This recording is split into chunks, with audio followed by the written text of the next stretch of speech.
2 years ago, Minister, you were the Minister of Immigration, and at that time, your department gave your government a very dire warning that at that time said that housing starts had not kept up with the pace of rapid population growth. In other words, it would make housing more expensive because it would fuel demand. There was a housing crisis then, it's even worse now. Who made the decision to ignore that warning? Was it you, or were you told to ignore that decision, that warning? No one ignored any warnings. The part of the story that you may not be familiar with is the warnings around what would happen to our healthcare system. When I talked to folks in the sector, the warning from home builders that we would not be able to build homes if they didn't have access to talent. The warning from the business community about the massive closures that would take place if we didn't work Minister, it was absolutely ignored by somebody, because after that warning, in the last 8 years, rents have doubled in this country under your government. Canadians, students, and even newcomers now, as you addressed inside your opening statements, now they're living in cars, they're living under bridges, because the cost of shelter has skyrocketed in this country.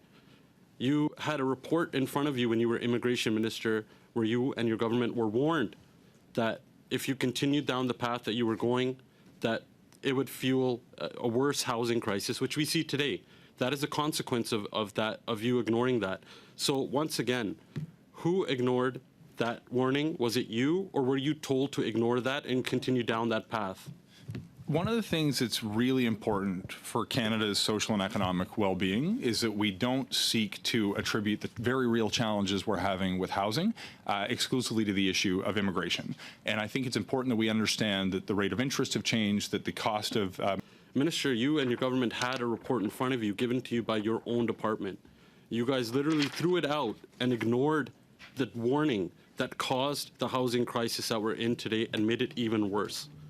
So tell us, what did you do? What was the immediate action you took when that department told you that your current plans were going to lead to a worse housing crisis? Mr. Chair, this is the first time I've heard the Conservative Party openly suggest that the cause of the housing crisis is immigration. Once again, it's shameful that the minister would blame an immigrant and say and falsely accuse an immigrant like myself that I would blame immigration. It's actually the Bank of Canada who has said this when they said their current policy report that said population growth is directly fueling rent inflation. It's driving up rent and housing prices because as a direct result of you and your government ignoring the report by your own department, Canadians are spending over 60% of their income on shelter costs now, and RBC even says that Canada is a nation of renters because people can't afford homes.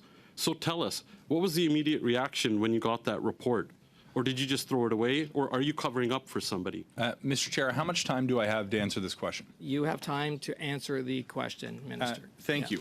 First of all, for the sake of clarity, Mr. Hallen was my critic while I was the Immigration Minister, and I know him to be someone who supports immigration. When I was referring during my preamble to the blaming immigration as a cause of the housing crisis, it was a reflection of the words that he used in the question, not his personal view. With respect to the issue of immigration, when it comes to our permanent residency programs, I remain confident that we can continue to have high levels of immigration, but we need to build the houses to accommodate a growing population.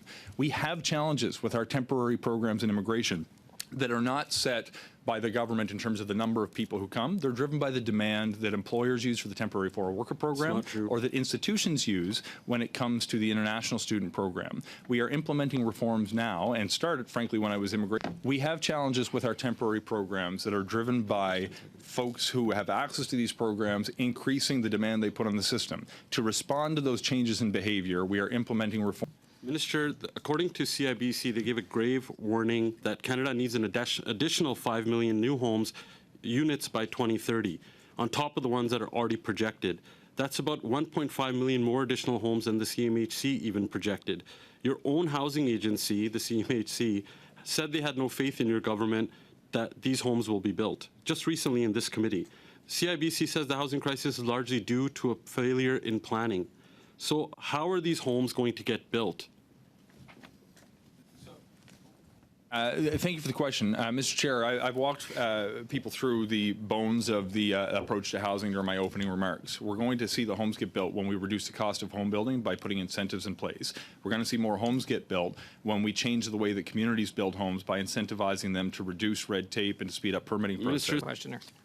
Long story short, we can reduce the cost of building by putting incentives on the table. We can change the way cities build homes by putting federal money on the table to change zoning and permitting processes, and we can build an industrial strategy in collaboration with cities, the private sector, nonprofits, and provincial governments. When I actually look at the comparison between the plan that we're putting forward and that Mr. Hallin's party is putting forward, it's clear and very obvious the measures that they are putting forward would actually lead to a fewer number of homes to be built than we are already on track to, and we simply can't let that happen. What has caused housing prices to go so high? Look, thanks very much. I wish it were as simple as giving a quick answer, but there's not one factor. We can trace back some of the challenges to decisions, maybe the late 80s, certainly the early 90s, on cuts to government-funded affordable housing programs, because the need for low-income families is different, although happening in parallel to the challenges that we've seen more recently in the market. When you've got 30 years of a failure to invest, and I should say both Liberal and Conservative governments are guilty of this mistake, that we started to correct in 2017 with the National Housing Strategy. We need to continue to use that strategy to invest in affordable housing for low-income families, but we need to increase the ambition of some of those programs to build more affordable homes, to build more cooperative homes, to build more housing supply outside of the market. Within the market, there's a number of factors that are present right now. Some of them are driven by changes to the rate of interest that have made it more difficult for people to afford the home that they already have or to get into the market in the first place. Others are driven by the fact that within the market, when the interest rates were very low, there was, in some communities across Canada, including mine, a buying frenzy that took place disproportionately in my community from people who came from Ontario during the pandemic, who bought up a lot of the properties that were on the market.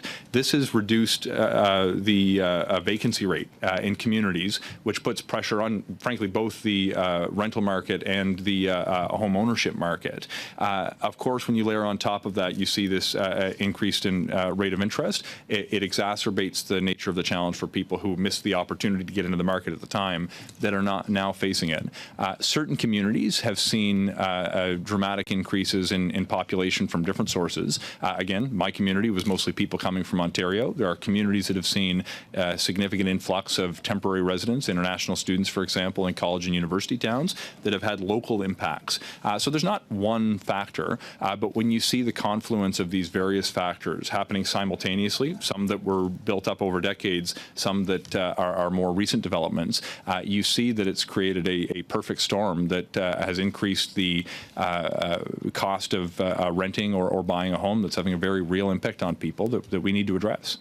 I remember asking you a very similar question a number of months ago, and during your response, one of the things that struck me was you talked about how the supply of homes has not kept up with demand. In other words, the number of new homes we build has not kept up with the number of new people seeking homes in Canada. Minister, do you agree with that that's been a major factor and that started a number of years ago? Yeah, that's a part. It's not the only factor, but it is a part of it. And if we're going to get out of the housing crisis, we need to build at a much, much faster pace. Forget for the moment that there will continue to be people from around the world that want to come to Canada. Even to meet the need that we have now, we'll need to build at a much faster pace. So absolutely, we need to be looking at the population growth we're experiencing and building more homes to accommodate the growth that is powering our communities, powering our economy forward.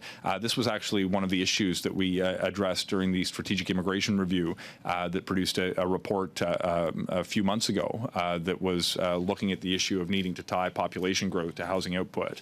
But we need to do everything we can to increase the pace of building if we're going to meet the demand that exists today, let alone the demand that will exist 10 years from now as Canada's population presumably continues to experience growth. When are housing prices going to stabilize and when are they going to come down? So that's the question. When I speak with my constituents, they ask me this all the time. And frankly, what I say to them is I'll talk with Minister Fraser about it and ask him what he thinks. So could you, for the sake of my constituents, could you share with your perspective on when are housing prices going to stabilize and when are they going to come down? Yeah, look, if I had a crystal ball, I would perhaps be better positioned to answer the question. The answer is not the identical in different communities. The housing markets are, though interconnected, are local in nature, and the impact in the housing market in rural Nova Scotia, where I live, may be different than in the GTA where you live. But when we actually build enough homes to meet the demand and have a better vacancy rate than we have today, we'll get to a point where if you lose your apartment for some reason, you will be able to find another one at the same price you were renting at before.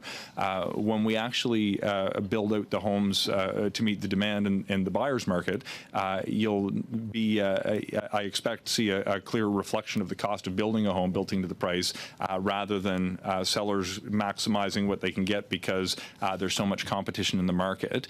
All of this is in a context that's impacted by factors outside of the federal government's control as well. For example, the interest rate decisions that the Bank of Canada will make independent. My sense is that we can continue to see progress over the next number of years, and things already, if you look at the rate of inflation that's impacting people, has come down over the past couple of years. And I expect as we go forward, not just on a month-to-month basis, but a year-to-year basis, things will progressively get better as we continue to see more homes being built over time.